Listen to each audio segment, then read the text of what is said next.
Pada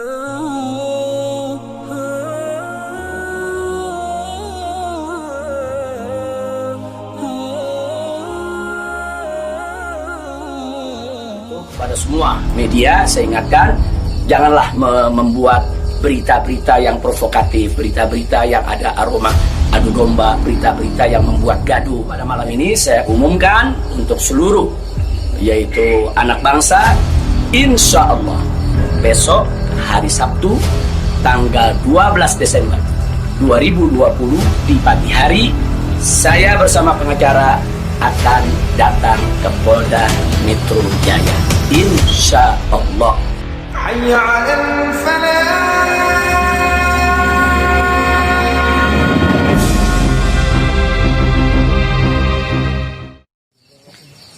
Assalamualaikum warahmatullahi wabarakatuh. Kepada segenap rakyat dan bangsa Indonesia yang saya cintai, semoga kita tetap selalu menjaga protokol kesehatan, tetap selalu berupaya secara bersama-sama mengatasi pandemi yang sedang melanda kita punya negeri. Insya Allah, Allah angkat segera pandemi yang terjadi saat ini. Amin ya rabbal alamin. Nah, kepada seluruh masyarakat, dalam kesempatan ini saya ingin menyampaikan hal yang saya pandang amat penting sekali berkaitan dengan status saya sebagai tersangka di Polda Metro Jaya. Nah, yang ingin saya sampaikan di sini adalah pertama, bahwa saya tidak pernah lari apalagi sembunyi. Sekali lagi saya ulangi, saya tidak pernah lari dan tidak pernah sembunyi. Karena selama ini pada proses pemulihan, saya lebih banyak duduk di Pondok Pesantren Alam Agrokultural Markas Syariat Megamendung. Karena di pesantren ini udaranya sangat asri, segar, jadi untuk pemulihan luar biasa bagusnya. Sekali-sekali saya turun ke Petamburan, saya turun ke Sentul untuk menengok anak dan cucu. Jadi bagian pertama yang ingin saya tekankan adalah saya tidak pernah lari apalagi sembunyi dari panggilan polisi. Yang kedua, saya juga tidak pernah mangkir dari panggilan Polda Metro Jaya. Nah, kenapa saya katakan saya tidak pernah mangkir? Pada panggilan yang pertama, yaitu hari Selasa tanggal 1 Desember 2020, nah, ketika itu saya tidak bisa memenuhi panggilan, saya kirim pengacara. Pengacara datang ke sana, bertemu dengan penyidik, menyampaikan surat secara resmi, minta penundaan, dan alhamdulillah penyidik bisa memahami dan menerima. Nah, akhirnya sepakat bahwa saya diundurkan untuk panggilan yang kedua. Nah, untuk itu saya apresiasi, saya hargai sikap penyidik yang sangat kooperatif, sangat baik. Terima kasih. Nah, kemudian pada panggilan yang kedua, yaitu pada hari Senin tanggal 7 Desember 2020. Nah, ketika itu saya melihat posisi pemulihan kita memang masih perlu penambahan sedikit waktu. Dan lagi-lagi saya tidak mangkir, tapi saya kirim pengacara saya bertemu kembali dengan para penyidik. Kita sampaikan surat, kita sampaikan permohonan, dan alhamdulillah permohonan tersebut diterima secara baik oleh para penyidik. Lagi-lagi di sini saya ingin sampaikan apresiasi dan terima kasih kepada para penyidik di Polda Metro Jaya. Nah, pada hari itu juga, yaitu di pagi hari Senin tanggal 7 Desember, ada kesepakatan, yaitu antara para pengacara dengan para penyidik, juga dengan keridoan saya, di mana kita sepakat bahwa saya akan datang ke Polda Metro Jaya pada hari Senin tanggal 14 Desember 2020. Itu sudah merupakan satu komitmen.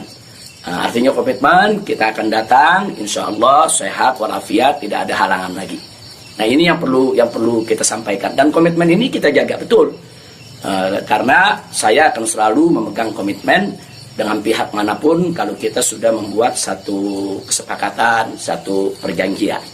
Nah, karena itu di sini Yang perlu saya sampaikan juga pada hari yang sama, yaitu pada tanggal 7 di hari Senin tersebut, secara mengejutkan, sebagaimana kita tahu semua, di mana di siang hari Bapak Kapolda Metro Jaya mengumumkan tentang tragedi penembakan 6 Laskar FPI yang selama ini setia mengawal saya. Tentu ini satu peristiwa sebetulnya tidak ada sangkut paut dengan soal panggilan saya.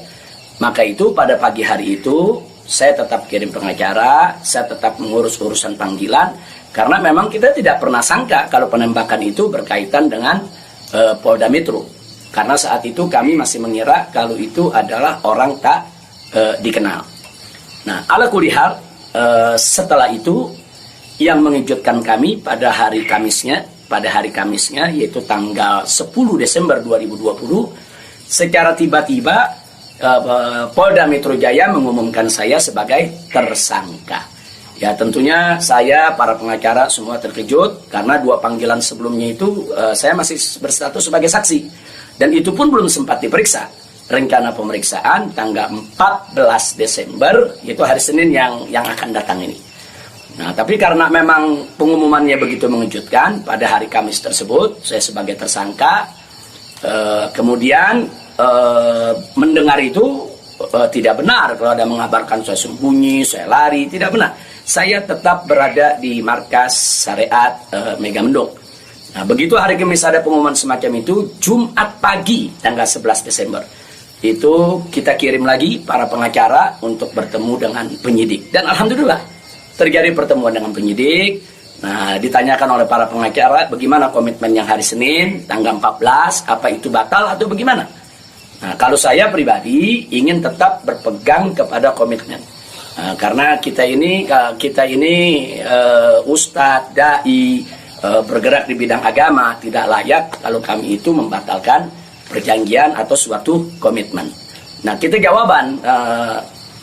dapat jawaban dari para penyidik. Kelihatannya mereka tidak mau menunggu sampai hari Senin, mereka minta lebih cepat. Nah, pada saat itu juga para pengacara minta kepada para penyidik, ya Habib Rizik siap dipanggil kapan saja, tapi tolong surat panggilannya dibuat. Surat panggilan sebagai tersangka. Kami tidak pernah terima. Tapi kelihatannya para penyidik agak keberatan untuk mengeluarkan surat tersebut. Nah, akhirnya terjadi kesepakatan, kalau begitu cobalah bagaimana caranya supaya Habib bisa lebih cepatlah ke Polda Metro Jaya. Jadi artinya mereka tidak mau melanggar komitmen juga, karena memang komitmennya pada tanggal 14 siap diperiksa. Nah, kita katakan melalui pengacara, kami bukan orang-orang yang suka ingkar janji, bukan orang-orang yang suka mengingkari komitmen yang ada. Tapi karena memang Polda Metro Jaya meminta lebih cepat, lebih baik menurut beliau, saya terima.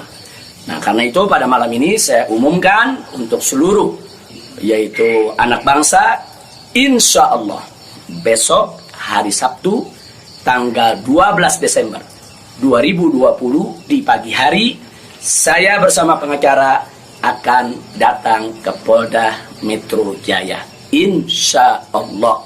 Nah, jadi saya mau menunjukkan bahwa kita tetap punya komitmen untuk menjadi warga negara yang baik, untuk patuh hukum, untuk ikut melaksanakan daripada prosedur hukum yang ada. Nah, karena itu kepada semua media saya ingatkan, janganlah membuat berita-berita yang provokatif, berita-berita yang ada aroma adu domba, berita-berita yang membuat gaduh. Jadi tidak benar kalau saya lari, saya sembunyi, atau saya mangkir. Nah, itu yang ingin saya sampaikan.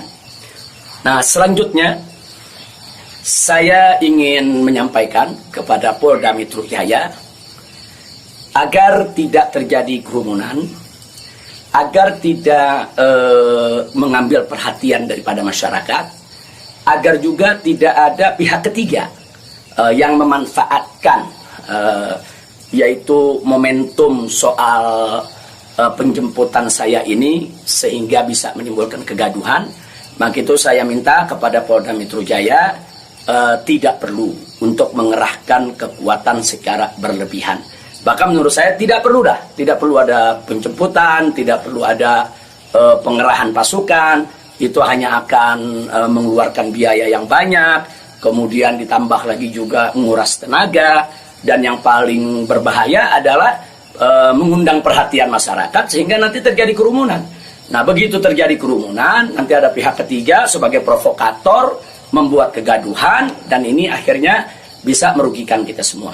Nah, jadi tidak usah khawatir, tidak perlu ada pengerahan kekuatan, tidak perlu ada pengerahan pasukan. Insya Allah besok hari Sabtu pagi tanggal 12 Desember 2020 saya akan diantar oleh para pengacara saya.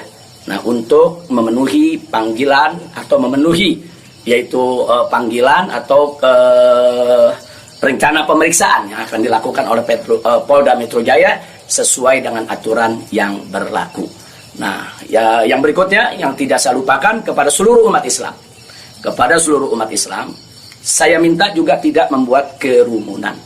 Nah, jadi jangan sampai mengganggu daripada proses hukum ini. Sabar, tenang, ikuti proses hukum ini dengan baik, sesuai dengan aturan yang ada. Banyak-banyak berdoa. Nah, mudah-mudahan semua berjalan dengan baik. Insya Allah Allah memberikan keamanan, keselamatan, kemenangan, dan lain sebagainya. Jadi tolong jangan buat kerumunan karena kita sudah punya komitmen. Bagaimana untuk tetap menjaga protokol kesehatan, bagaimana kita bersama-sama dengan semua komponen anak bangsa yang ada untuk mengatasi pandemi di kita punya negeri. Nah, jadi sekali lagi saya ulangi kepada Polda Metro Jaya, saya minta tidak perlu untuk mengerahkan pasukan, apalagi secara berlebihan, karena akan mengundang perhatian, mengundang kerumunan, bahkan bisa memberi kesempatan kepada pihak ketiga, provokator, untuk membuat kegaduhan. Nah, ini kalau ini terjadi, akhirnya kita semua rugi. Nah, tidak usah khawatir, saya pegang komitmen, insya Allah besok hari Sabtu pagi saya akan hadir di Polda Metro Jaya bersama para pengacara saya. Dan kepada umat Islam sekali lagi jangan bikin kerumunan. Apalagi sebab kalau bikin kerumunan lagi nanti ada provokator, ribut lagi, gaduh lagi. Saya tidak mau ada kegaduhan, saya tidak mau ada kerumunan. Saya ingin pemeriksaan itu berjalan secara baik sesuai dengan undang-undang yang berlaku.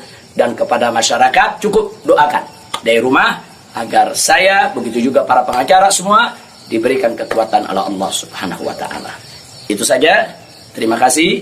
Jazakumullahu khairal jaza. Wassalamualaikum warahmatullahi wabarakatuh.